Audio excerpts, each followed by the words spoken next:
Nini hasa ambacho kimetokea kwenye kipindi cha pili? Ukipima tathmini ama kiwango kwa jumla katika mchezo wa leo, kipindi cha kwanza cha pili ambacho kitampa mwalimu assessment nzuri kwa upande wa Dimitar Pantev, utaona kipindi cha pili na utofauti ukilinganisha na kipindi cha kwanza, licha kwamba kupata goli, lakini kuna utofauti ambao umeonekana kwenye kutengeneza nafasi. Ndio maana ukiangalia kipindi cha kwanza tulikuwa nazungumza hapa, ilikuwa ni timu ya Simba ilikuwa chini sana, hawakuwa na target hata moja dakika za kwanza 45, na wakawa na attempt mbili ambazo ni off target. Lakini kipindi cha pili ukaona kuna utofauti jinsi ambavyo timu inajenga mashambulizi. Maana aliingia typical namba 9 ambao walikuwa wawili, Steven Mokwala lakini na Soa aliingia pale, ndio maana ikampa nafasi kina Kip Dennis kwenda katika majukumu yake, na hata kina Elim Panzo kwenda katika majukumu yao, kitu ambacho kisaidia kuwa na attempt za kutosha.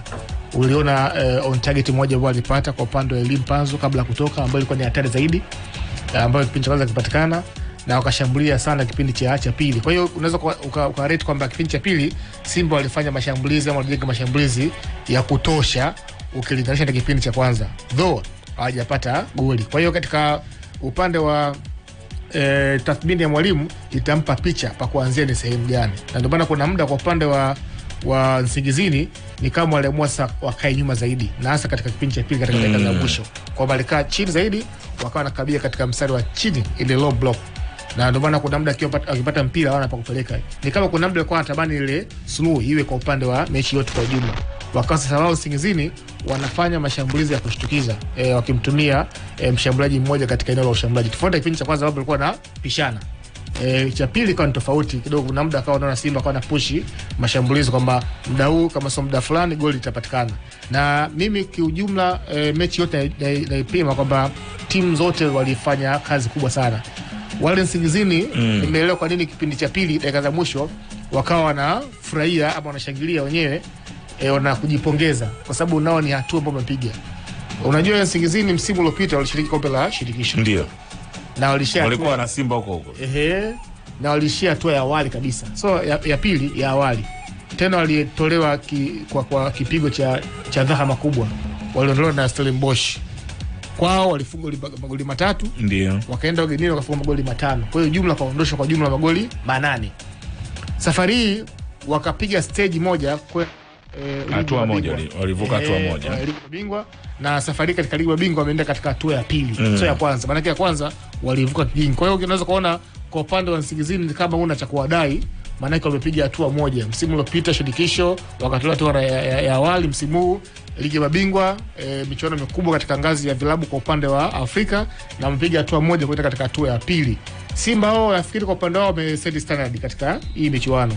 Msimu uliopita walishiriki michuano ya shirikisho, msimu Ligi ya Bingwa wameingia hatua makundi. Kwa nafikiri kitu ambacho unaweza kuona kwa upande wa mwalimu sasa ni muda wa kujipanga, na unaona hii ni mechi ya pili kwa mwalimu Dimitar Pantev. Ni kama kuna kitu ambacho unaona anakitafuta katika mchezo ama katika hizo mechi mbili ambazo ameongoza. Maana yake toka amejiunga na timu ni mechi yake ya pili.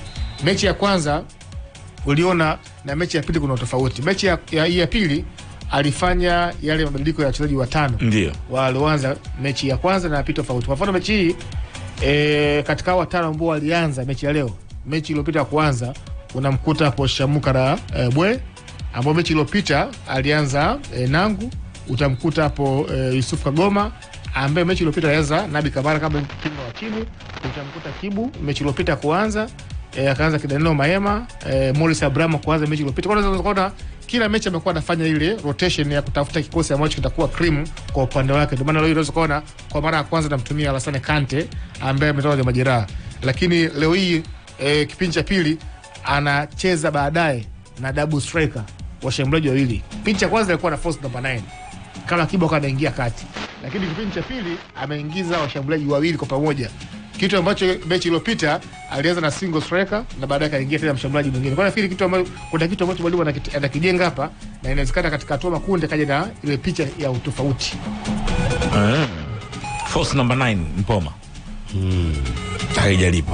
Haijalipa. Naona plani zote za Dimitri leo zimefeli. Double striker. Haijalipa. na paka baadaye unaweza kusema triple strike, kama hata Kibu naye na karibu lakini bado imeshindikana. Lakini haijalishi ni kwamba Simba wamepata sare ambayo nayo inaonyesha wana changamoto ya utimamu wa mwili. Kwa sababu kuna moment unaona kabisa wanakwenda, wanaweza kuona namna gani wanaanzisha mashambulizi, lakini kuna sehemu akifika unamuona Mligo umuelewi. Ukimwangalia Duchu sehemu ya kuweza labda kufanya maamuzi, hata kupiga cross anatani, anaanza kupiga back pass. Kwa hiyo kuna vitu ambavyo vimeonyeshwa, lakini pia itoshi kusema kwamba bado unamuona Shomari Kapombe kwa Simba bado eneo la pembeni anaendelea kuwa msaada.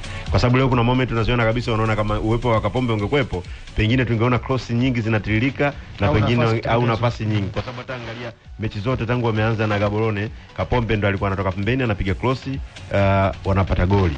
Hata mechi ile walioshinda goli 3 ugenini, bado Kapombe alikuwa na uwezo wa kuingia na kupunguza mapana uwanja na kutoa pasi ambazo zimeleta magoli. Kwa hiyo bado unaona eneo la pembeni kwa mabeki wa pembeni Simba linaweza kuwa na changamoto. Lakini nimejaribu kumwangalia Pantev, anaonekana ni si muumini wa kucheza na viungo wakabaji wawili. Ukimwangalia leo amemwanisha Kagoma, lakini baadaye amemtoa Kagoma akamuingiza Alassane Modo kani. Bado shida ile ikaendelea. Single pivot. Bado shida ile ikawa imeendelea. Lakini kimsingi bado pia kuna aina wachezaji wanacheza, uoni wana ile mipango ambao unasema kama unakutana na mpinzani mgumu ambapo unahitaji matokeo ya muhimu, bado wanaweza kuikwamisha timu. Kwa mfano unaangalia leo kajaribu watu wote wale viungo wa washambuliaji leo wote kawatumia. Morris Abraham kamtumia, Neo Maema kamtumia, Kim Dennis kamtumia, Jancha Yaua kamtumia, Ali Mpanzu, lakini pamoja na Joshua Mutale, lakini hakuna kitu Wesu hakuna kitu cha ziada ambacho wameweza kuonesha ukasema huyu afadhali ya huyu. Wote bado walikuwa kwenye daraja moja. Kwa hiyo nadhani kuna shida bado, na siamini kama kweli timu imekamilisha wale technical bench wote. Naona hata eneo la fitness nalo limekuwa shida, na hili ndio liliwatafuna sana msimu uliopita kwenye mashindano ya shirikisho. Walikuwa wanacheza dakika 30 za mwanzo, baadaye wakirudi unaona wamechoka na hawana mipango inaendelea. Kwa hiyo bado kuna kazi, mwalimu ana kazi ya kufanya ili kuweza na kibaya zaidi, ligi yenyewe hii ya mabingwa sio kwamba bado inakaa itabreak, mtakuwa na mfululizo wa ligi, bado inaendelea ndani ya mwezi wa 11, group stage inaanza. Kwa hiyo nafikiri ni nafasi sasa viongozi pamoja na technical bench kusubiria tarehe 3 kujua wapinzani wao na waweze kufanya maandalizi mapema ya kuweza kushindana. Lakini vinginevyo zile robo finali ambazo walikuwa wanazoea zinaweza kwa mpira huu uliochezwa leo, zinaweza mwaka huu zikaja zikawapa changamoto. Lakini kimsingi unapongeza kwamba waliweza kumaliza mechi ugenini kupata goli 3, na ndio maana leo imekuwa nyepesi. Vinginevyo ingekuwa mechi hii kule ugenini walipoteza, leo hapa tungekuwa tunaongea maneno mengine. Lakini unajaribu pia kulinganisha mechi ya Gaborone, walishinda goli 1 ugenini, hapa ikatoka 1-1, lakini kila mtu alikuwa anaomba mpira uishi. The same imetokea leo, wanatoka kwenye 1-1 wamekuja kwenye bila. Kwa hiyo bado inaonekana sasa hivi matumizi yale uwanja nyumbani imekuwa ni changamoto namna wachezaji wanapocheza. Kimsingi kwa sababu mwalimu mpya unaweza ukaelewa hilo, lakini bado kuna aina wachezaji hawaoneshi kwamba wana kitu cha ziada. Sasa ile mechi imekuwa ngumu niishike ili tuweze kuipa matokeo timu. Bado wachezaji wanapaswa kujituma zaidi. Nasema sasa hivi mnyama bora asifanye vizuri ugenini ili aje aonekane akifanya vizuri nyumbani. Wamemiss kuona lile pira biriani katika dimba la Benjamin Mkapa, lakini hapana, nadhani cha msingi ni kuchanga karata. Haijalishi kwamba ulishinda nyumbani au ulishinda ugenini, Simba kapita kaingia hatua makundi kwa jumla ya magoli 3-0. Kipi hasa ambacho unachokitaka ukipitia kwenye ukurasa wa Simba sasa hivi? Unaona hasira za mashabiki, aidha ni wa Simba au sio wa Simba, kwa sababu hapo kuna mambo yanaendelea dunia sasa, nadhani tunafahamu. Comments sio nzuri. Yani hiyo post iliyopostiwa kwamba ni bila yani comments sio nzuri, watu wamekasirika. Lakini kama ni mashabiki wa Simba, nimesoma wale wanakuambia hawajafurahishwa mwalimu kama alivyozungumza Mpoma kwamba kwa nini anacheza na mchezaji mmoja pale chini, huko post number 9. Yani wengine wanachambua kabisa kitaalamu, wanakuonesha kabisa kwamba wanafuatilia matokeo haya, hawajaridhisha. Lakini mnyama ndio huyo ametinga hatua ya makundi. Wapi pa kurekebisha kwa upande wako, Salama Mwiga? Sehemu ambayo inatakiwa sasa irekebishwe ni kama hivyo, sasa katika eneo lile la kati ambapo eneo la kati, kwa sababu ukiangalia zile pasi elekezi kuelekea katika boksi la timu pinzani ndio imekuwa ni changamoto kwenda kwa viungo washambuliaji ili watengeneze nafasi kwa ule mshambuliaji wa mwisho au washambuliaji hao wa mwisho ambao kocha Pantev amekuja muonesha kwamba ana uwezo pia kutumia mastrika wawili kwa eneo la kati. Lakini kitu kingine ukiangalia katika eneo la umaliziaji, kwa sababu napo nafasi ambapo aliingia mastrika, kwa mfano Jonathan Soa alikuwa anajitahidi kupambana, kweli ni striker ambaye ana nguvu, lakini kwenye umaliziaji napo imekuwa ni changamoto. Hata kwa Steven Dese Mukwala naye pia alivyoingia alikuwa anapata mpira anakimbia, kweli ana kasi, lakini ile end product yake imekuwa ni changamoto.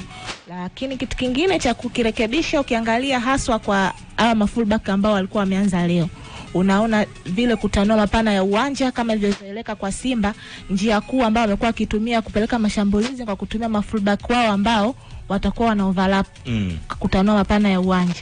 Kwa upande wa center back unaona bado Rushen Diruk ameendelea kufanya performance nzuri na mara kadhaa amekuwa akisahihisha baadhi ya makosa ambayo yanafanywa na Shamu Karaboy, amekuwa akienda kuyasahihisha. Kwa hiyo baadhi ya wachezaji nitakuwa wapunguze makosa binafsi na timu nzima kimuundo inatakiwa warekebishe hivyo, kwa sababu kwenye hatua ya group stage unaenda kukutana na timu ambazo zina uzani mkubwa tofauti na hizi katika hatua ya awali au hatua hii ya pili. Kwa hiyo ni maeneo ya kurekebisha, lakini spirit ya wachezaji ya kujitoa kwa hali na mali ndio kitu kingine kinachotakiwa ili Simba Sports waweze kufanya vizuri kama ilivyokuwa kwa miaka ya hapo nyuma, na pengine wasiishie katika hatua ya robo finali, basi kufika hata nusu finali au finali ya klabu bingwa barani Afrika. Na